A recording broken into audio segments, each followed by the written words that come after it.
are Lokanathas, but I am a Bahuvrihi compound while you are a Sashti Tatpurushaha.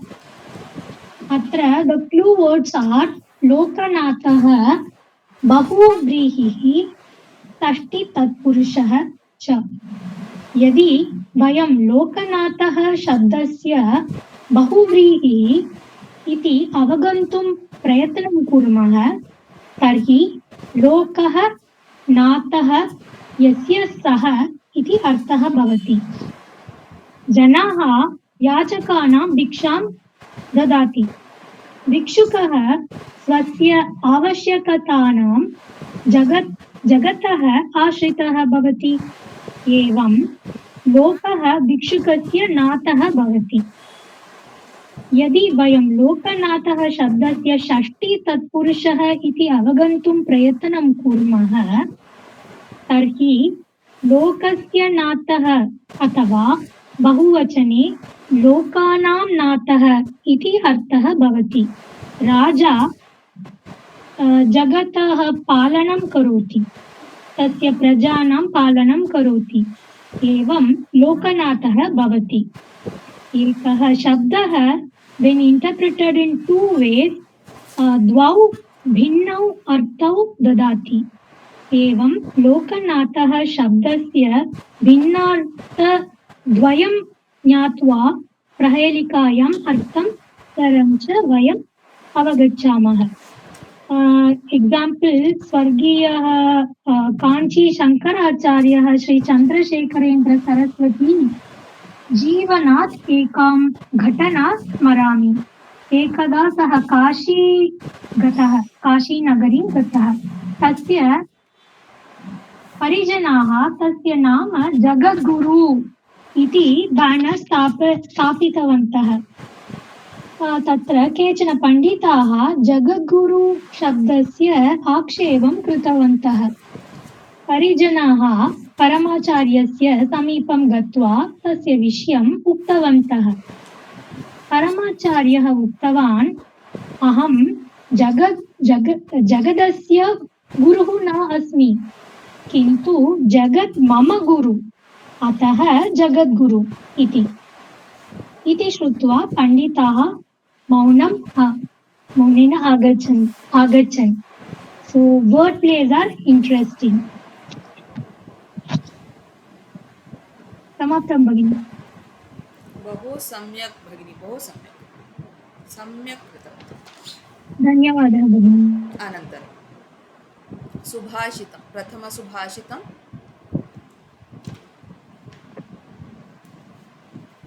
का करोति? प्रथमसुभाषितम् उषा भगिनी। हाँ, करोतु भगिनी, वदतु। सर्वेभ्यः नमस्कारः। सुभाषितं पद्माकरं दिनकरो विगच्छि करोति, चन्द्रो विकासयति कैरवचक्रवालं, नाभ्यर्थितो जलन्द्रोऽस्पि जलं ददाति, छन्दः स्वयं परहिते निहिताभियोगः। तात्पर्यं पदविभागः ओके जी। पदविभागः पद्माकरं दिनकरः विकसि करोति, चन्द्रः विकसयति कैरव जी विकासयति कैरवचक्रवालं न अभ्यर्थितः जलधरः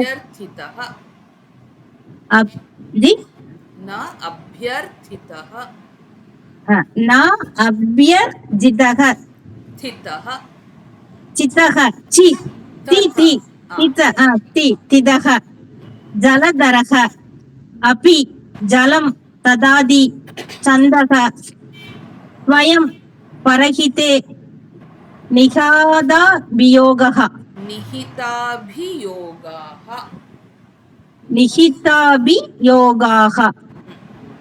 ओके निहिताभियोगाः।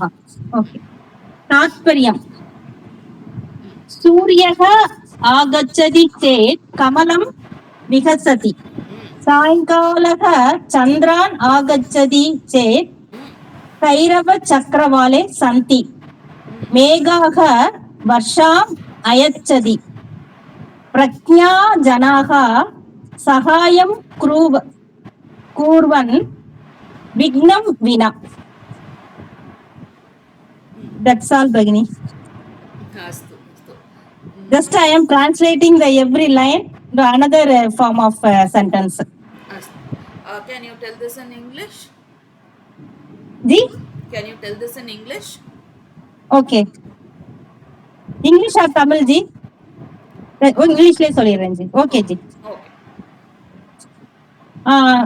सूर्यः आगच्छति चेत् कमलं विकसति. If the sun come, sunflower is blooming. पद्माकरम् इत्युक्ते lotus.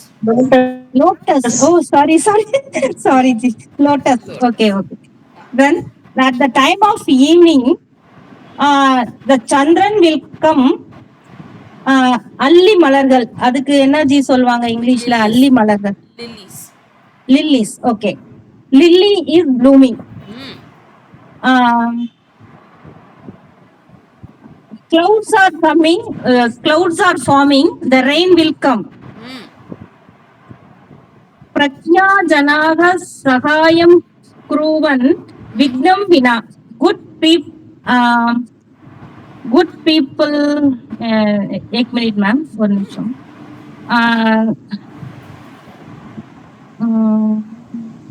Good people. Wisdom people doing help. Very good. Wisdom people doing help.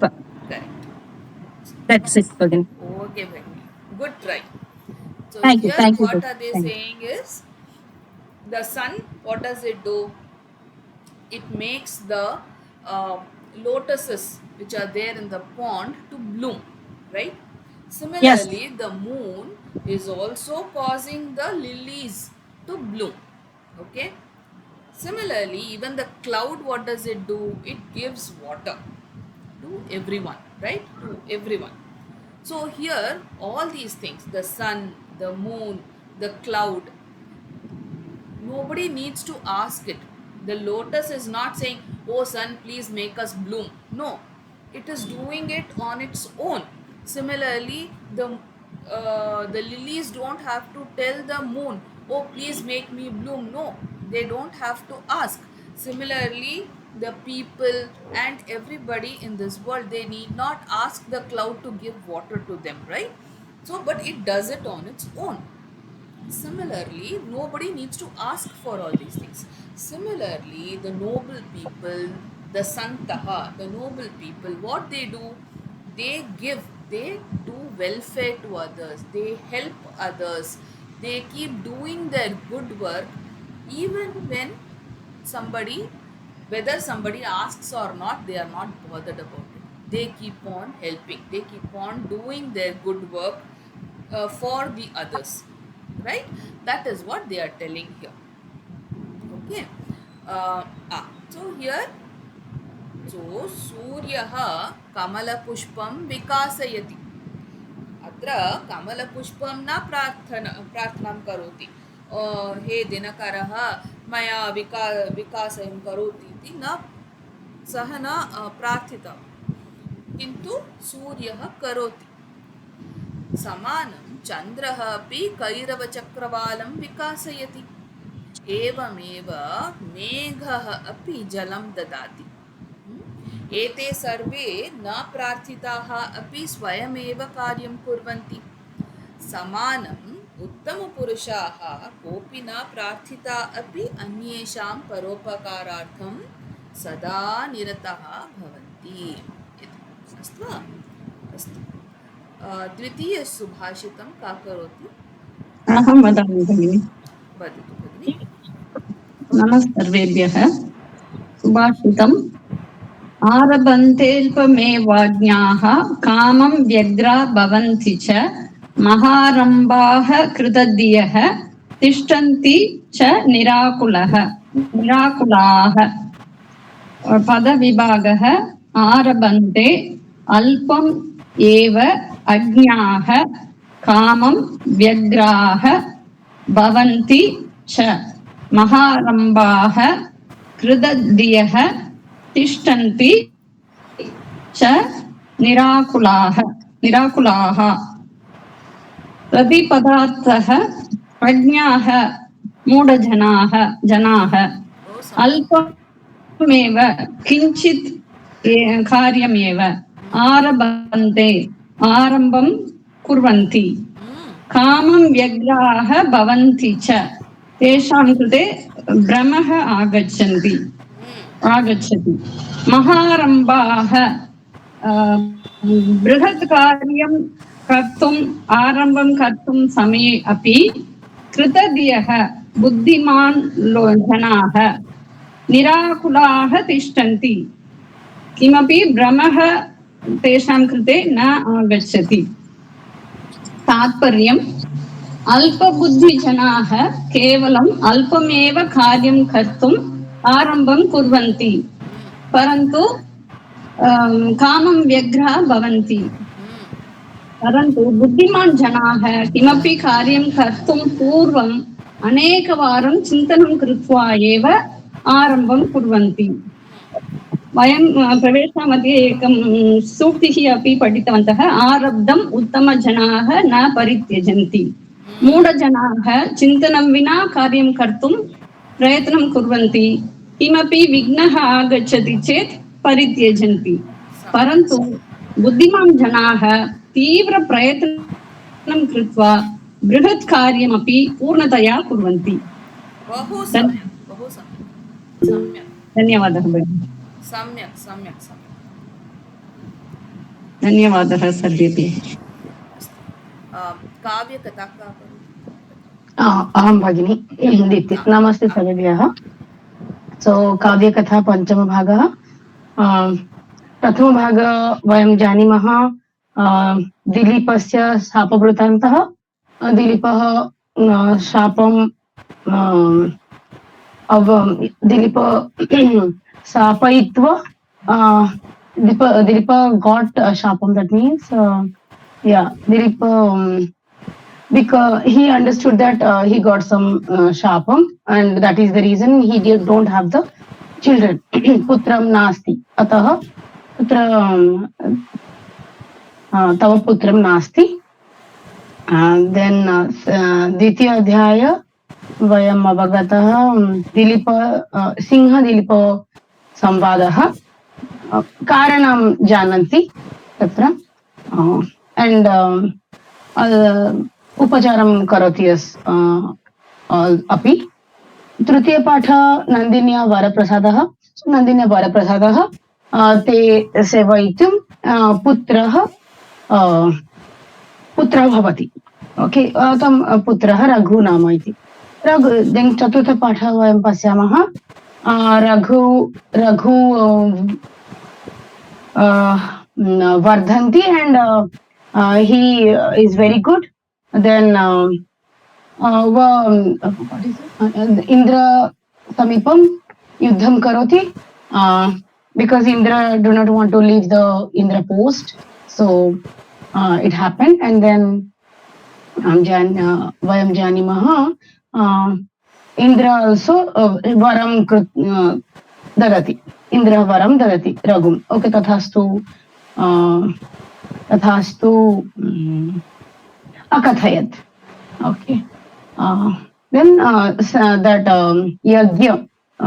yagya properly happened that Ashwamedha Yagya, right? Ashwamedha Yagya happened. Yeah, till now this is the story. Now we will see fifth lesson. Raghu Maharajasya Tyagah.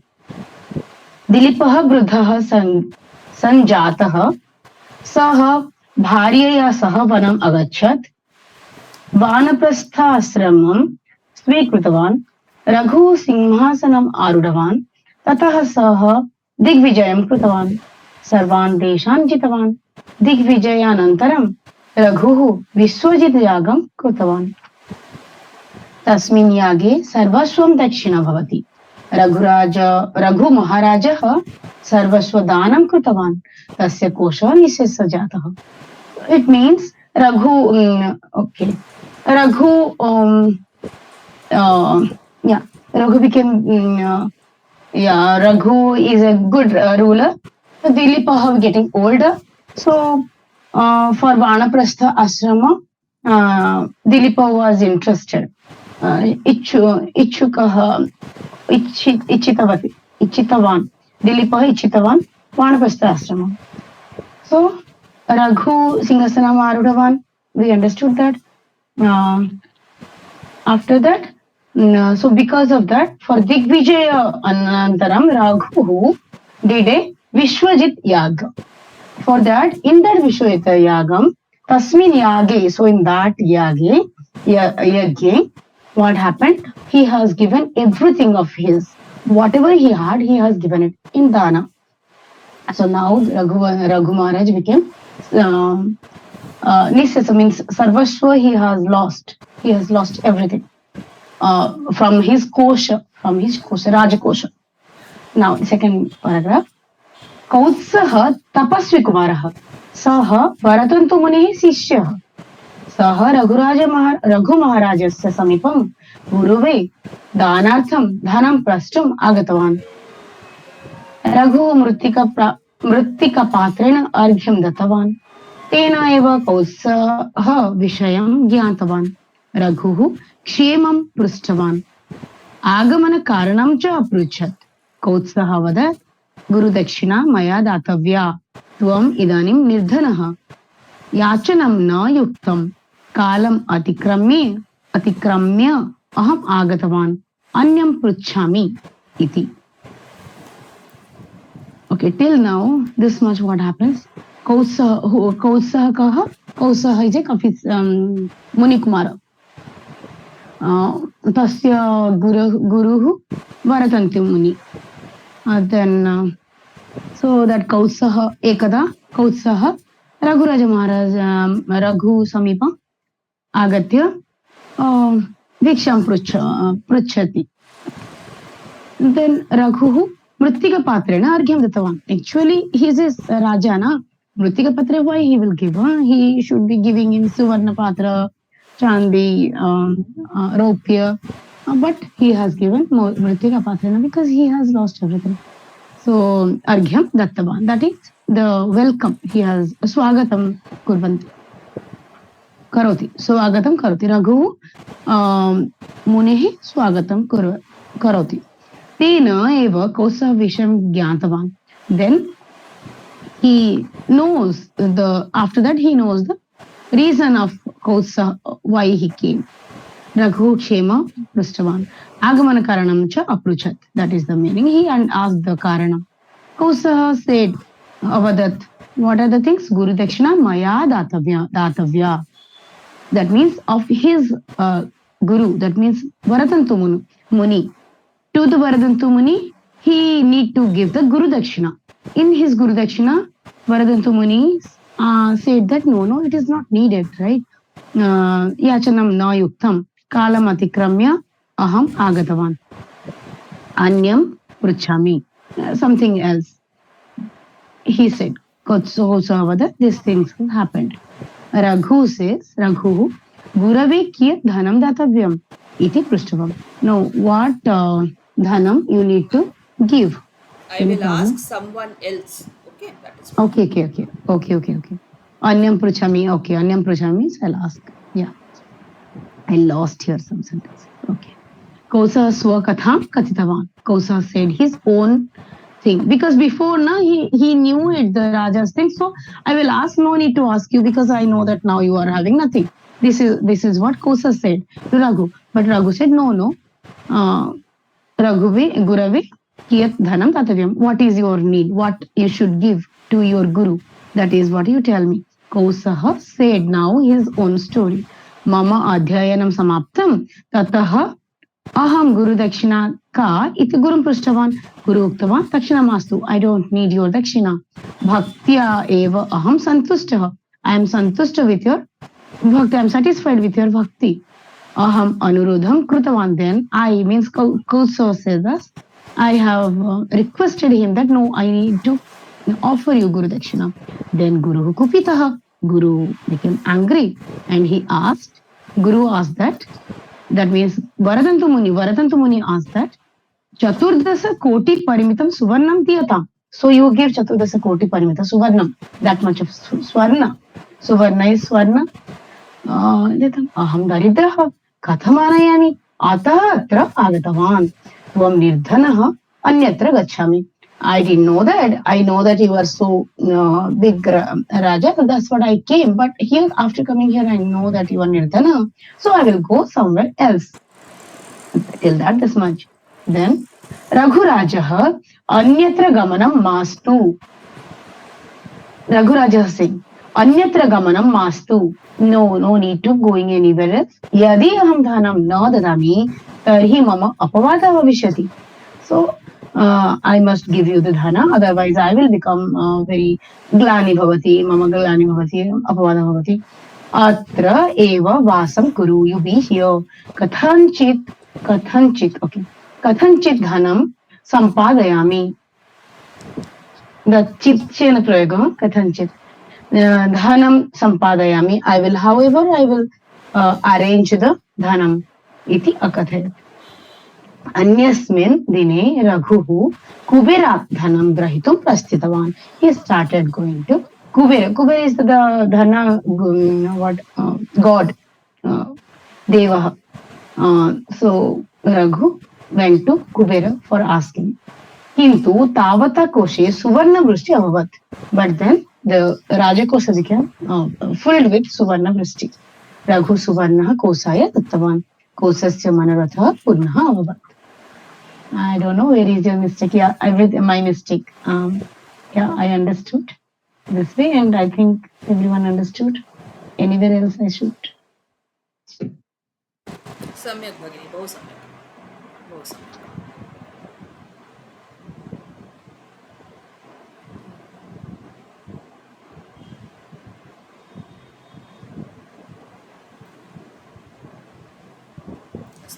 Should I ask the questions?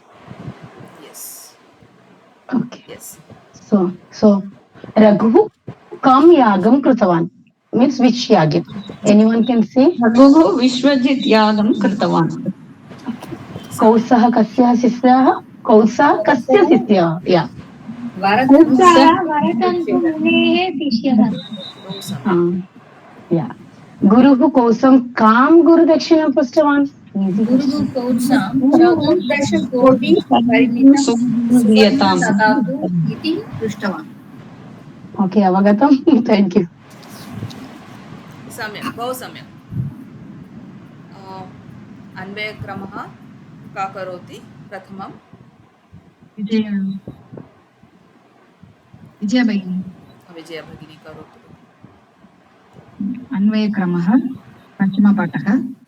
पौरैरनुगतो दूरं पित्रा दशरथेन च शृङ्गवेरपुरे सूतं गङ्गाकूले विसर्जयत्. गुहमासाद्य अधिपतिं प्रियम्. Know that the in one Anvaya Kaikeyaha Varadvayam. After that, Rama, Sita, Lakshmana, they were going for going towards the forest. Very good. To visit there for 14 years or something like. So now they are explaining the situation, how they are going. The Kavi is telling the situation. Padavibhagah. Pauraihi anugatah Duram Pitra Dasharatena Cha Shringavera Pure Sutham Ganga Kule Vyasarjayat Guham Asadhya Dharmatma Nishadhadipatim Priyam. In this, Pauraihi Anugatah. Pauraihi, that is Sandhi is there. Anugatah Itta Pratyaha. Dhuram Dvitiya Vichanam Dvitiya Vibhakti Pitra पदविभागः तृतीया विभक्ति पदविभागः दशरथेन करोतु अनन्तरं पदविभागः I have finished. Yeah, unable to hear everyone or yes can you tell it again just now मध्ये I have मध्ये said. कर्तनं भवति भगिनी Oh, is the network problem? Now able to hear? वदतु भगिनि वदतु एकवारं पुनः एकैः अनुगतः दूरं पित्रा दशरथेन च शृङ्गवेरपुरे सुतं गङ्गाकूले व्यसर्जयत् गुहम् आसाद्य धर्मात्मा निषादाधिपतिं प्रियम्. This Priya Nyasan Langlakarah Anuprapya this Kriya Vyasarjayat Langlakarah Anugataha Itta Pratyaha Asadhya Lyap Pratama Vibhakti Dharmatma Ramaha Karta Dvitiya Vibhakti Nishadhadipatim Priyam Guham Sutam. All these are karma padas. Tritiya Vibhakti Pauraihi Pitra Dashratena. All these are Tritiya Vibhakti. Pauraihi is the Tritiya Vibhakti Bahuvachan. Gangakule Abhyayam Cha Duram. All these things. Anvaya Dharmatma Sutam Vyasarjayat. In that Pauraihi Pitra Dashratena. That is Pauraihi is the Janaha. The Ayodhya Rajyasya Janaha. Pitta Dashratena. Ramasya Pituhu Dashratha. Cha Duram Anugataha Dharmatma. That is, they are all these the Ayodhya Janaha and then Pitra Dashratha. All these people are following Dharmatma Ramaha till that.